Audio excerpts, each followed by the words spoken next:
कल विपिन के साथ खाना खाने के दौरान प्रशा की मुलाकात अभी से भी हुई थी। स्कूल का एक अच्छा टीचर और एक श्रेष्ठ का पोता होने की वजह से उसके कल के घाव और भी ज्यादा गहरे होंगे। इतनी बुरी तरह से पिटाई होने के बाद तो कोई भी बदला लेने की कोशिश करेगा, लेकिन क्योंकि स्कूल के नियमों के हिसाब से स्कूल की चार दीवारी के अंदर वो दो टीचरों का आपस में लड़ना मना था, इसलिए कहीं उसने ही किसी और को छिपकर अपना बदला लेने के लिए तो नहीं भेजा था।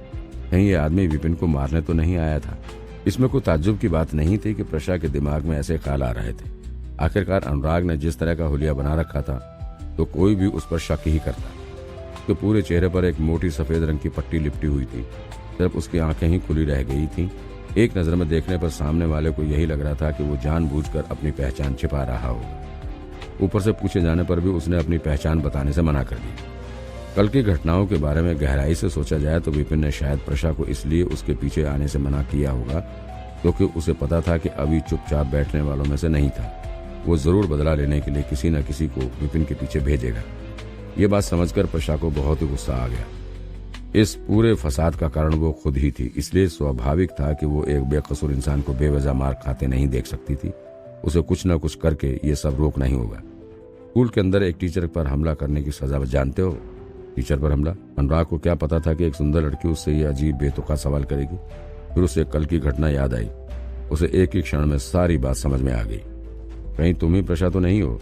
अभी विपिन से जलता था क्योंकि वे दोनों ही प्रशा को पसंद करते थे और उसे पाना चाहते थे, और इसीलिए ही अभी ने उस रात को भी उसे मारा था। वो उस रात हुई पिटाई को मरते दम तक नहीं भूल सकता था, और फिर कल तो उसने अभी को सबक भी सिखाया था।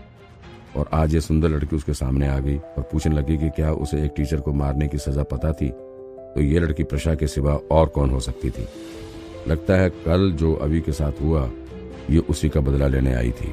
प्रशा गुस्से से मुट्ठी बनाकर बोली, ठीक कहा, मैं ही प्रशा हूँ। फिर अपनी पूरी ताकत को इकट्ठा करके बोली, अगर तुम किसी मुसीबत से बचना चाहते हो तो अभी के अभी यहाँ से चले जाओ, वरना बाद में मुझे मत कहना कि मैंने तुम्हारी उम्र का और इज्जत का लिहाज नहीं किया। लड़ाकू लेवल 5 पर होने के कारण उसमें काफी ताकत थी और वो कई तरह के लड़ाई के पोज भी जानती थी। लिहाज? तुम खुद ही तो यहाँ मुसीबत लेकर आई हो, लिहाज करने का नाटक मत करो। अभी तो उसने ठीक से शब्द भी नहीं बोले थे और प्रशा अभी से वार के लिए तैयार हो गई थी। ये देखकर अनुराग को भी गुस्सा आ गया। एक मेयर का नौकर होने की वजह से वो एक शक्तिशाली इंसान था। वो जहाँ भी जाता था लोग उसकी इज्जत करते थे, उसे आदर से बात करते थे, लेकिन यहाँ उसे पहले तो बुरी तरह से मारा गया और अब एक छोटे लेवल की टीचर उसका अपमान कर रही थी। अब तो उसका गुस्सा 7वें आसमान पर पहुंच गया था। ये सब सुनने के बाद वो और कुछ कैसे सहन कर सकता था। वो गुस्से से आग बबूला हो गया। बिना एक और शब्द कहे उसकी ओर वार करने के लिए दौड़ा। प्रशा उसे कुछ और कहने ही वाली थी, लेकिन अचानक से सामने वाले को हमला करते देख उसकी बात गले में ही अटक कर रह गई। अब उसके पास उससे लड़ने के सिवा और कोई रास्ता नहीं बचा था। शूं! एक ही पल में दोनों एक दूसरे पर वार करने लग गए।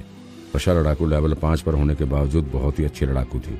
उसके पास कई पोज और तकनीक थे और उसकी ताकत भी कमाल की थी। अनुराग उससे ऊपर का लेवल होने के बाद भी अपनी चोटों के कारण कमजोर हो गया था, इसलिए वो प्रशा को हरा नहीं पा रहा था। स्कूल के फुटपाथ पर 2 आदमी चल रहे थे जो अभी और रितेश थे। चलते हुए रितेश ने अभी से पूछा, अभी साहब, श्रेष्ठ गोविंद ने क्या कहा? अभी ने एक क्रूर मुस्कुराहट के साथ कहा, चिंता मत करो, अगर तुम्हारे उस स्टूडेंट ने अपनी इच्छा से विपिन को अपना टीचर नहीं चुना होगा तो भी इस बार विपिन बच नहीं पाएगा। आज सुबह ही श्रेष्ठ गोविंद टीचर रूम में श्रेष्ठ माधव को ढूंढने और उन्हें इच्छा जांच में शामिल होने के लिए मनाने गए थे। अब बस विपिन और उसके स्टूडेंट रोहन को इच्छा जांच के कमरे में लेकर आना बाकी था। अगर वो एक बार उस कमरे में आ गया तो उसकी इज्जत खाक होना निश्चित था, और साथ ही उसका स्कूल से निकाला जाना भी। ये तो बहुत अच्छा होगा। जैसे विपिन को स्कूल से बेइज्जत होकर निकाला जाएगा तब तो प्रशा मैडम को आपको ही चुनना पड़ेगा। वो ज्यादा दिन तक आपसे दूर नहीं रह पाएगी। रितेश ने हंसते हुए अभी की चापलूसी की।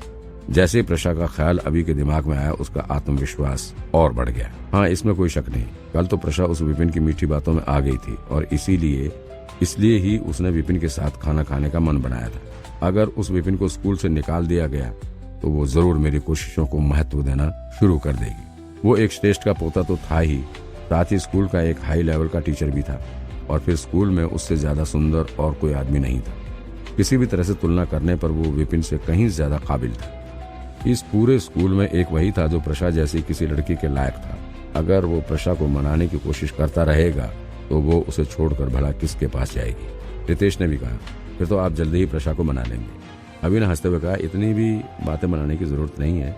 अगर मैं और प्रशा एक कपल बन गए तो मैं तुम्हें अच्छा इनाम दूंगा। लेकिन फिर अगले ही पल हंसते हुए गलती से उसकी चोटों पर जोर पड़ गया और वो दर्द से कराहने लगा। फिर खुद को संभालते हुए बोला, और विपिन के अलावा मैं उस अनुराग को भी कभी माफ नहीं करूंगा। मेयर का नौकर हुआ तो क्या? इसका मतलब ये तो नहीं कि जहां चाहे किसी को भी मारने लगेगा। ये उसका शहर नहीं है, राजधानी का कराटे स्कूल है। यहाँ उसकी मर्जी नहीं चलेगी।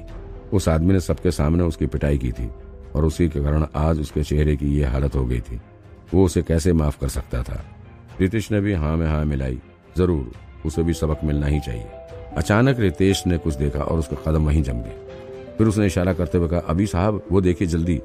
अभी ने उसे देखा, क्या हुआ? अपनी जिज्ञासा को शांत करने के लिए वो उसी पल मुड़ा। नजारा देखकर उसके होश उड़ गए। वो तो प्रशा मैडम है ना? वे किसी के साथ लड़ाई क्यों कर रही हैं? और वो तो अनुराग है। विपिन की क्लास से के ठीक बाहर वे दोनों लड़ रहे थे। एक वो लड़की थी जिसके अभी दिन रात सपने देखता था और दूसरा उसका दुश्मन जिसके बारे में सोचकर ही उसे गुस्सा आ जाता था। ये दोनों तो एक दूसरे को जानते भी नहीं थे, तो ये लड़ किस बात पर रहे होंगे? एक क्षण हिचकने के बाद रितेश को एक अंदाजा हुआ और उसने अभी से कहा, अभी साहब कहीं प्रशा मैडम को पता तो नहीं चल गया कि कल अनुराग ने आप पर हमला किया था और इसलिए वे गुस्से में उससे बदला लेने आई हैं? अभी को उसकी बात सुनकर हैरानी हुई। क्या ये सच में हो सकता है? रितेश ने जवाब दिया, क्यों नहीं, वरना उन दोनों के लड़ने का कोई और कारण नहीं है। प्रशा मैडम बहुत ही शांत स्वभाव की हैं। वे इतनी आसानी से लड़ाई झगड़े में कभी नहीं पड़ती। ये तो आपको भी पता है।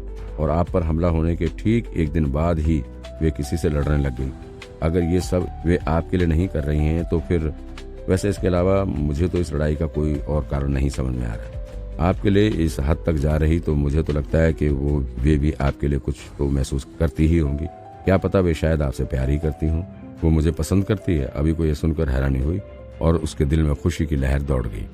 रितेश सच ही कह रहा होगा। इसके सिवा दूसरा कोई कारण नहीं था जिस वजह से प्रशा अनुराग से लड़ने लगी। किसे पता था कि बार बार मना करने के बाद और अब इस दूरी बनाए रखने पर भी वो उसे इतना पसंद करती रही होगी, उसकी इतनी चिंता करती होगी, इस हद तक कि खुद लेवल 5 पर होने के बावजूद एक लेवल 6 के इंसान से भिड़ जाएगी। मैं ऐसा नहीं होने दूंगा। मैं उसे मेरी वजह से चोट नहीं पहुंचने दूंगा। अभी के दिल में जोश भर गया। चोटिल होने के बाद भी उसमें एक नया जोश आ गया था और वो लड़ने के लिए तैयार हो गया था। एक इंसान अपने ही प्यार को घायल होते कैसे देख सकता था? जब सामने वाला उसके लिए इतना कर रहा था तो उसे भी उसके साथ खड़े होने में हिचकना नहीं चाहिए। अगर वो अब भी हिचकेगा तो वो कहीं मुंह दिखाने लायक नहीं रहेगा। एक चीख के साथ ही वो प्रशा की ओर भागा। प्रशा, मैं तुम्हारी मदद के लिए आ गया हूँ। अनुराग प्रशा से लड़ ही रहा था। कुछ ही वार से उसे प्रशा के वार करने की तकनीक समझ आ गई थी। उसे विश्वास था कि थोड़े और वार में वो उसे हरा देगा। वो उसे हराने के लिए आखिरी वार करने ही वाला था कि उसने वो चीख सुनी और देखा कि अभी भी उसे लड़ने आगे आ रहा था।